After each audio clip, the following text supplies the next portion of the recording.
तीर की तरह कमांडो एंटेबे एयरपोर्ट पर पहुंचे। मर्सिडीज और लैंड रोवर नकली राष्ट्रपति काफिले की तरह टर्मिनल की ओर बढ़े। हर कदम पर खतरा था।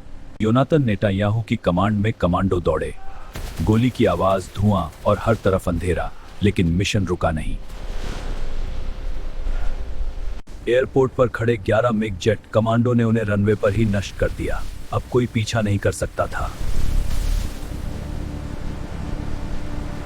इजराइल में प्रधानमंत्री इत्ज़ाक राबिन और रक्षा मंत्री शिमोन पेरेस ने तुरंत सेना और मोसाद को कार्रवाई का आदेश दिया और इस साहसिक मिशन का नाम बाद में रखा गया, ऑपरेशन योनातान। 20 जून 1976 इजराइल के तेल अवीव शहर में स्थित बेन गुरियन इंटरनेशनल एयरपोर्ट पर एक सामान्य सी उड़ान की तैयारी हो रही थी। यह फ्लाइट थी एयर फ्रांस फ्लाइट 139। इस फ्लाइट को पेरिस जाना था, लेकिन रास्ते में एक स्टॉप था एथेंस में। प्लेन में लगभग 246 यात्री सवार थे, इजरायली और यहूदी। सुबह 8:49 पर प्लेन टेक ऑफ करता है। करीब 11 बजे प्लेन एथेंस एयरपोर्ट पर उतरता है। यहीं से 4 लोग इस फ्लाइट में चढ़ते हैं। वे बिल्कुल सामान्य यात्रियों की तरह दिखाई दे रहे थे, लेकिन उनके बैग के अंदर छुपे थे पिस्तौल और हैंड ग्रेनेड। उस समय एयरपोर्ट सिक्योरिटी बहुत कमजोर थी। एक जगह मेटल डिटेक्टर भी खराब था और एक्सरे स्कैन ठीक से नहीं हो रहा था। ये लोग थे 2 सदस्य popular front for the liberation of Palestine से और 2 सदस्य जर्मनी के संगठन रेवोल्यूशनरी सेल से। उनका लक्ष्य था अपने साथियों को जेल से छुड़वाना।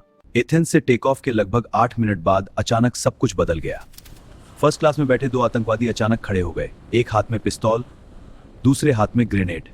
वे तेजी से कॉकपिट की तरफ भागे। केबिन में चीखें गूंजने लगीं।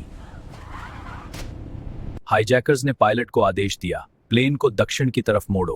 प्लेन को पहले ले जाया गया बेरगाजी। यहां प्लेन लगभग 7 घंटे रुका। रिफ्यूलिंग हुई और यात्रियों को थोड़ी खाना दिया गया। फिर प्लेन उड़ गया, लेकिन अब इसका अगला गंतव्य था अफ्रीका। 29 जून 1976 को प्लेन उतरा एंटेब्बे इंटरनेशनल एयरपोर्ट पर। उस समय युगांडा का राष्ट्रपति था इडी अमीन। वह अपनी क्रूरता और अजीब फैसलों के लिए पूरी दुनिया में बदनाम था। जब प्लेन एयरपोर्ट पर उतरा तो वहां पहले से युगांडा की सेना मौजूद थी। कई लोगों को शक हुआ कि शायद इदी अमीन को पहले से सब पता था। सभी यात्रियों को प्लेन से उतारकर एयरपोर्ट के पुराने टर्मिनल में ले जाया गया। फिर एक डरावनी प्रक्रिया शुरू हुई। हाईजैकर्स ने सभी पासपोर्ट इकट्ठे किए, फिर यात्रियों को 2 ग्रुप में बांट दिया। एक तरफ विदेशी यात्री, दूसरी तरफ इजरायली और यहूदी। कुछ दिनों बाद विदेशी यात्रियों को छोड़ दिया गया, लेकिन 106 लोग अभी भी बंधक थे। हाईजैकर्स ने एक सूची जारी की। उनकी मांग थी 53 कैद आतंकवादियों को रिहा करो और $5 मिलियन दो। हाईजैकर्स ने डेडलाइन दी 4 जुलाई 1976। अगर उनकी मांग पूरी नहीं हुई तो सभी बंधकों को मारने की धमकी दी गई। इजराइल में प्रधानमंत्री थे इत्ज़ाक राबिन और रक्षा मंत्री थे शिमोन पेरेस। उन्होंने तुरंत सेना और इंटेलिजेंस एजेंसी मोसाद को कार्रवाई का आदेश दिया।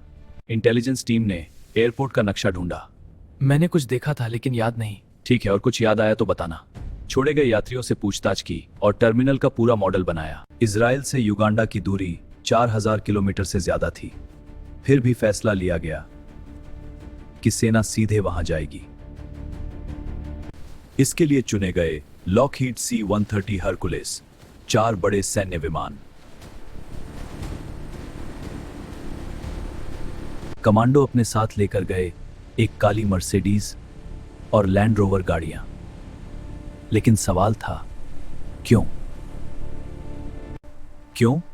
क्योंकि राष्ट्रपति इदी अमीन हमेशा ऐसे ही काफिले में एयरपोर्ट आता था। इसलिए इजरायली कमांडो ने भी उसी जैसा नकली काफिला बना लिया। 3 जुलाई 1976 की रात 4 विमान अंधेरे में एंटेबे एयरपोर्ट के पास पहुंचे।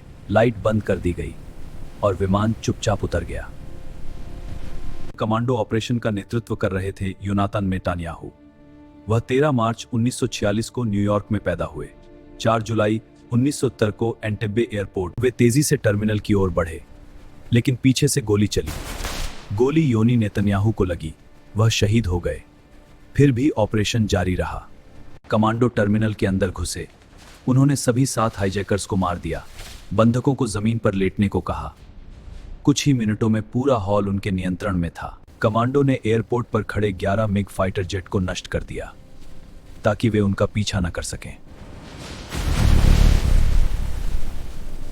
अप्रैल का परिणाम रहा बेहद सफल। 102 बंधक सुरक्षित बचाए गए, 7 आतंकवादी, 45 युगांडा सैनिक हताहत हुए और एक इजरायली कमांडो योनी नेतन्याहू शहीद हुए।